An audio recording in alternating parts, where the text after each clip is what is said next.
Hello investors, welcome to my YouTube channel money talks with Rahul. तो आज हम लोग ऐसे टॉपिक पे बात करेंगे जो कि सबसे बड़ा टॉपिक होना चाहिए लेकिन कोई उसके बारे में बात नहीं करता। वो है बैंक का सबसे बड़ा fraud, mutual fund miss selling का सच जो बैंक कर रहा है आज के दिन में। तो होता क्या है ना, आप सबसे ज़्यादा आप अपने बैंक पे ट्रस्ट करते हो, राइट?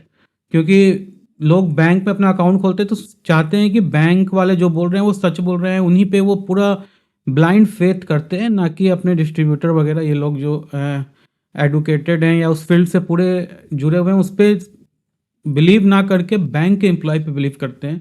और वहीं से शुरू होता है असली फ्रॉड। तो आप बैंक पे ट्रस्ट करते हो, ठीक है, पर क्या आप जानते हो कि यही बैंक और बैंक के मैनेजर्स एडवाइजर जो हैं आपका भरोसा और पैसा दोनों लूट रहे हैं। तो आज हम बैंक के अंदर हो रहे mutual fund miss selling scam का असली राज एक्सपोज करेंगे। तो चलिए स्टार्ट करते हैं। तो कौन लूट रहा है आपको, तो ये जानते हैं। तो पहला चीज़ क्या है ना, मेरे पास भी काफ़ी क्लाइंट्स आते हैं। सबसे बड़ा मिस सेलिंग क्या होता है ना, कि मिडिल क्लास जो अंकल्स होते हैं, मतलब जो रिटायर्ड होते हैं या जो 50s प्लस होते हैं रिटायर्ड का, जिनको रिटायर्ड होते हैं 60 प्लस, जिनको पैसा मिला होता है मतलब रिटायरमेंट के बाद का, तो बैंक क्या करते हैं ना, उनको यूलिप बेचते हैं एसआईपी के नाम पे, म्यूचुअल फंड के नाम पे। तो उसमें क्या होता है, चार्जेस ज़्यादा होता है, लॉकिंग होता है लॉन्ग टर्म, और रिटर्न जीरो बट्टा सन्नाटा होता है। बस वो अपने टारगेट के लिए यूलिप सेल करते हैं म्यूचुअल फंड बोल के, और उसमें सिर्फ आपका कमीशन जाता है, रिटर्न के नाम पे कुछ नहीं मिलता। और लॉकिंग भी रहता है, 60 साल के ऊपर आपको लिक्विडिटी चाहिए, वो लिक्विडिटी आपको नहीं मिलता है। लेकिन फिर भी बैंक में सबसे ज़्यादा सेलिंग इसी प्रोडक्ट का है, यूलिप का। तो अगर आप बैंक में गए हो, आपका जो बैंक वाला है वो बोल रहा है कि सर एक बेस्ट एसआईपी है जो आपके इंश्योरेंस और इन्वेस्टमेंट दोनों देगा, तो आप समझ जाइए कि 99% वो यूलिप बेच रहा है आपको, ना कि म्यूचुअल फंड। तो आपको ये बात समझना पड़ेगा कि यूलिप जो है ना, म्यूचुअल फंड और एसआईपी नहीं है म्यूचुअल फंड में। तो इसमें क्या है ना, बात क्या है कि टारगेट और कमीशन दो चीज़ है। बैंक इन्वेस्टमेंट से नहीं, आपके कमीशन से रीच हो रहा है, ये आपको समझना होगा। क्योंकि अगर आप बैंक में पैसा सेविंग में रख रहे हैं तो उससे उसको कोई फ़ायदा नहीं हो रहा है, उल्टा आपको ही वो 2% या 3% जो भी देता है वो देता होगा।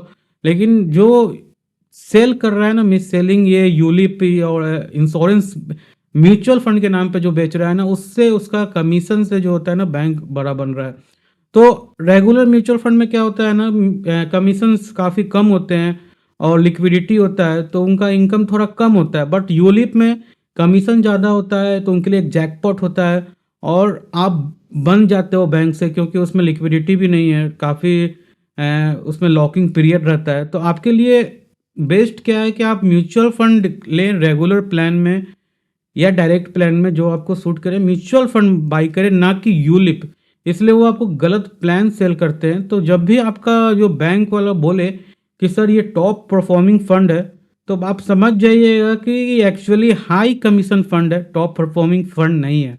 तो अब क्या, अगर दूसरे चीज़ पे आते हैं, तो बैंक जो करते हैं सेल्स ट्रिक्स क्या लगाते हैं, तो वो क्या कहते हैं कि ये इसमें गारंटीड रिटर्न है। तो मेरे भाई, ये गारंटीड रिटर्न कुछ नहीं होता है, म्यूचुअल फंड में भी नहीं होता है, यूलिप में भी नहीं होता है। गारंटीड रिटर्न सिर्फ एफडीज में होता है, जो कि इन्फ्लेशन बीट नहीं कर पाते हैं। अगर कोई आपको बोल रहा है कि म्यूचुअल फंड में गारंटीड रिटर्न है, यूलिप में गारंटीड रिटर्न है, तो नहीं हो सकता है ऐसा। तो अगर आप और दूसरा चीज़, अगर आपको बोल रहे हैं अगर आप एसआईपी नहीं दोगे तो टैक्स ज़्यादा लगेगा, तो ऐसा भी कुछ नहीं है। ये भी कोई ये आपको खुद समझना चाहिए कि एसआईपी और टैक्स का कुछ लेना देना नहीं है, वो अलग अलग चीज़ है। फिर दूसरा जो चीज़ बोलते हैं कि एफडी के एफडी है, एफडी बोल के वो यूलिप सेल कर रहे हैं, म्यूचुअल फंड सेल कर रहे हैं बैंक वाले। तो उसमें अब फिर बोलते हैं कि एफडी जैसा रिस्क है, तो ऐसा भी नहीं है। तो एफडी अलग है, एफडी सेविंग हो गया, और म्यूचुअल फंड इन्वेस्टमेंट होगा, यूलिप इंश्योरेंस हो गया। ये तीनों चीज़ आप कंपेयर एक साथ नहीं कर सकते, ये तीनों अलग अलग चीज़ है। तो जब भी आप बैंक जाएं, तो आपको अगर म्यूचुअल फंड करना है तो पहले उससे पूछे कि आप क्या कर रहे हैं, म्यूचुअल फंड कर रहे हैं, यूलिप कर रहे हैं इंश्योरेंस में। और जनरली क्या फिर आते हैं, बोलते हैं बैंक में जनरली लोग जाते हैं, ओल्ड एज बंदे जाते हैं, तो उनके बेटे या बेटी के एज के बंदे वहाँ बैठे रहते हैं। तो वो बोलते हैं सर कंपनी टारगेट है, कंप्लीट करना है, प्लीज़ हेल्प कर दीजिए, एक म्यूचुअल फंड मतलब यूलिप ले लीजिए। इस ये जो मतलब ट्रिक है ना, ये काफ़ी गंदा ट्रिक है, लेकिन इस ट्रिक में काफ़ी लोग फंस जाते हैं और वो अपना पैसा लगा देते हैं और उसके बाद फिर रोते हैं क्योंकि उनको रिटर्न के नाम पे कुछ नहीं मिलता, लॉकिंग हो जाता है। और जब बारी आता है रिटर्निंग का तो उसमें 0 बटा सन्नाटा होता है। तो गारंटी इन्वेस्टमेंट में नहीं, फ्रॉड में होता है, समझे? गारंटी इन्वेस्टमेंट में नहीं होता है, फ्रॉड में जरूर गारंटी है कि आपको जरूर आपको फ्रॉड बनाएगा बैंक वाला। तो अब देखते हैं कि बिगेस्ट मिस सेलिंग प्रोडक्ट क्या है बैंक में जो हो रहा है आज के दिन में। वो है यूलिप, डिस्कस एज एसआईपी। वो एसआईपी के नाम पे, म्यूचुअल फंड के नाम पे यूलिप प्लान आपको बेच रहे हैं कि सर आपको साल का इतना देना होगा, 6 महीना पे इतना देना होगा, 6 मंथ पे इतना देना होगा। लेकिन वो एसआईपी है ही नहीं, वो यूलिप प्लान है। फिर आपको क्लोज इंडेड फंड बता देते हैं विद जिसमें एग्जिट का टाइम, जैसे लॉकिंग होता है, आपको लॉकिंग नहीं चाहिए लेकिन उसमें 5 साल का लॉकिंग है या 10 साल का लॉकिंग है, तो क्लोज इंडेड फंड। और ये चीज़ आपको बाद में मालूम चलता है तो आप फंस जाते हैं क्योंकि वो क्लोज इंडेड फंड है, क्योंकि वो टूट नहीं सकता है। तो वो म्यूचुअल फंड क्लोज इंडेड है, ना कि ओपन इंडेड है। ये भी ज़्यादा सेल होता है क्योंकि उसमें कमीशन ज़्यादा है, तो हाई कमीशन फंड्स वो सेल करते हैं। फिर डेट फंड को as a fix return FD alternative वो सेल कर रहे हैं। एफडी के जगह पे वो म्यूचुअल फंड का डेट फंड सेल कर रहे हैं, लेकिन आपको क्या बोल रहे हैं कि वो एफडी है। तो ये चीज़ बैंक में काफ़ी हो रहा है। तो उनके लिए आप कस्टमर नहीं हैं, ये आपको समझना होगा। उनके लिए आप टारगेट हो, वो अपना टारगेट पूरा कर रहे हैं। तो ये चीज़ आपको समझना चाहिए। तो आप एक ऑथराइज फाइनेंशियल एडवाइज़र डिस्ट्रीब्यूटर के पास जाए, ना कि बैंक में, क्योंकि बैंक वाले सिर्फ अपना टारगेट पूरा कर रहे हैं। कब आप ये समझेंगे मैं नहीं जानता, लेकिन कभी ना कभी तो समझेंगे ज़रूर। तो कैसे पहचाने कि स्कैम हो रहा है, रेड फ्लैग क्या है? अगर जो बैंक है वो सिर्फ आपको रिटर्न पे फोकस कर रहा है, प्रोडक्ट नहीं समझा रहा है क्या ये प्रोडक्ट है, सिर्फ रिटर्न बता रहा है इतना रिटर्न मिल जाएगा, तो वो एक रेड फ्लैग है। रेड फ्लैग है आपके लिए। फिर पेपर वर्क जल्दी जल्दी साइन करवा रहा है, आपको कुछ बता नहीं रहा है, तो वो भी दूसरा एक रेड फ्लैग है आपके लिए। थर्ड क्या है, आपको प्रोडक्ट डिटेल ही नहीं बताया, आपको साइन करवाएगा सर इतना रिटर्न मिलेगा इतना मिलेगा, तो वो भी एक थर्ड रेड फ्लैग है आपके लिए। फिर चौथा क्या है कि आप फॉर्म देख रहे हैं तो जल्दी जल्दी आपसे लेके फॉर्म वो फिल कर देता है, मैं फिल कर देता हूँ, तो वो भी एक रेड फ्लैग है, आपको समझना होगा। और फिफ्थ क्या है कि आपसे ये छुपा रहा है कितना कमीशन चार्जेस है उसमें, तो ये भी एक रेड फ्लैग है, क्योंकि वो उसको बताना चाहिए क्योंकि यूलिप में ज़्यादा कटता है पैसा as a expense ratio in comparison to mutual fund जो डायरेक्ट होता है, या मतलब regular mutual fund, direct mutual fund जो भी होता है। तो जब कोई बैंक आपसे छुपाने लगे तो समझ जाओगे कुछ तो गड़बड़ है भैया, कुछ गड़बड़ है, तो उस गड़बड़ी को हटाओ आप। तो अब बचने का क्या तरीका है? ऑलवेज आस्क कि ये म्यूचुअल फंड ही है ना, रेगुलर प्लान या डायरेक्ट प्लान जो भी है म्यूचुअल फंड है ना, ये यूलिप तो नहीं, ये आपको समझना पड़ेगा। दूसरा चीज़ आप पूछिए इसमें लॉकिंग क्या है, एग्जिट लोड क्या है, क्लियर पूछिए। लॉकिंग तो कितने दिन का अगर है, तो एग्जिट लोड क्या है, अगर हम एग्जिट करते हैं तो उसमें कितना लोडिंग कटेगा वो पूछिए।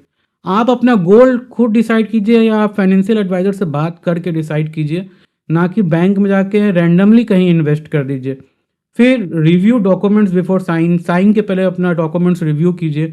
और जो भी जनरली बैंक्स को अवॉइड करके आप direct mutual fund distributors advisors के थ्रू आप जाएं तो ज़्यादा आपके लिए सहूलियत होगा, क्योंकि bank employ generally time to time उनका ट्रांसफ़र पोस्टिंग होते रहता है।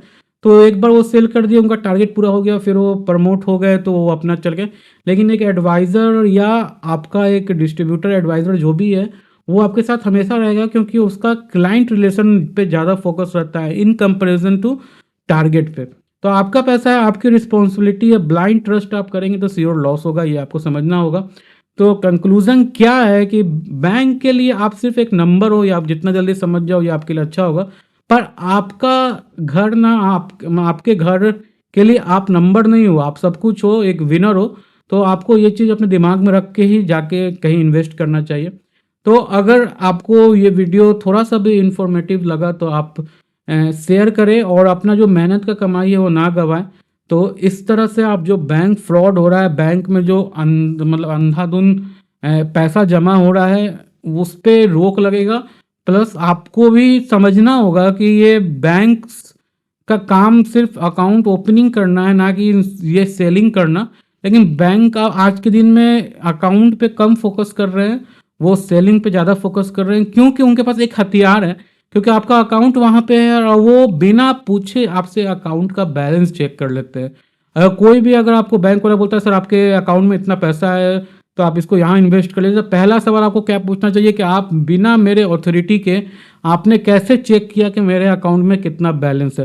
लेकिन कोई ये पूछता नहीं है, लेकिन पूछना चाहिए, आप पूछिए, क्योंकि आप देखिए, अब इस चीज़ पे बात होना चाहिए, क्योंकि बहुत काफ़ी फ्रॉड हो रहे हैं आज के दिन में। तो इस पे कोई बात नहीं कर रहा है कि बैंक्स में कुछ जो फ्रॉड हो रहा है उसको कैसे रोके। तो बैंक्स को भी बहुत बार बोला गया कि आप लोग अपने जो प्रोडक्ट्स हैं जैसे लोन्स, सेविंग अकाउंट, इस पे फोकस करिए, ना कि एडिशनल जो प्रोडक्ट्स हैं उस पे। लेकिन बैंक्स तो बैंक है, वो अपने हिसाब से काम कर रहा है।